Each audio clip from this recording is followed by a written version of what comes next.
Shalom, damai di hati, damai di hati, shalom. Saudara, firman Tuhan datang kepada kita dalam 1 Petrus 2 ayat yang ke-21. Berbunyi demikian, sebab untuk itulah kamu dipanggil, karena Kristus pun telah menderita untuk kamu dan telah meninggalkan teladan bagimu, supaya kamu mengikuti jejaknya. Saudara, semua orang pasti tidak ingin menderita. Saya dan saudara pasti juga berpikir demikian, tidak mau menginginkan adanya penderitaan.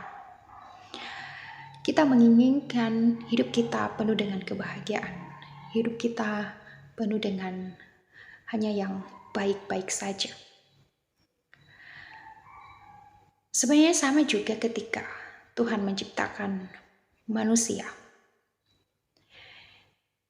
Ia menginginkan manusia itu hidup bahagia, hidup dalam damai sejahtera.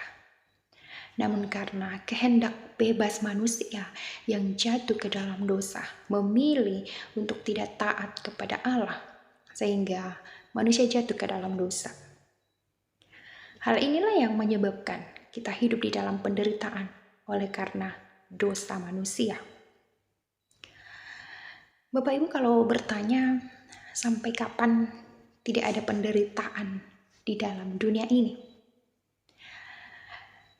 Pertanyaan itu sebenarnya terjawab ketika kita sudah tidak ada di dalam dunia ini, barulah kita tidak akan merasakan penderitaan. Tetapi selama kita masih hidup di dalam dunia ini, rasa kecewa, rasa sakit hati, kebencian, bahkan rasa bahagia dan lain halnya kita akan masih rasakan selama kita masih hidup di dunia. Hanya saja agar manusia yang penuh dengan dosa bisa berjalan dan bisa hidup bersama dengan Allah nantinya di dalam kekekalan, maka Allah harus mengorbankan dirinya melalui pengorbanan Yesus Kristus di atas kayu salib. Allah mengutus anaknya yang tunggal ini supaya akhirnya kita memperoleh hubungan yang lebih baik dengan Allah. Hanya oleh darah Yesus kita dipulihkan. Karena itu saudara, selama kita masih ada di dalam dunia ini, kita akan selalu berjumpa dengan orang-orang yang mengenal dosa. Ada saudara, tetangga, sahabat, orang tua, dan orang-orang yang kita jumpai.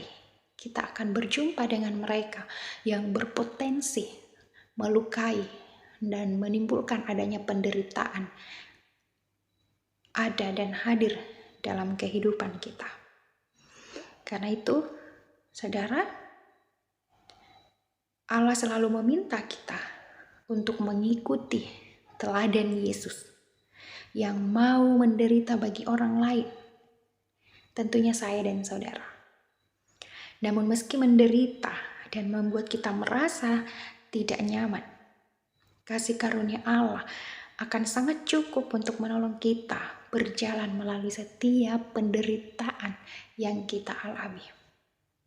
Karena itu, apapun penderitaan yang kamu alami saat ini, berjalanlah bersama dengan Yesus, yakin dan pasti bahwa Allah sangat peduli, kasih karunia Allah sangat sanggup menolongmu melalui semuanya itu. Karena itu, tetap berharap dan percaya kepada Yesus. Amin.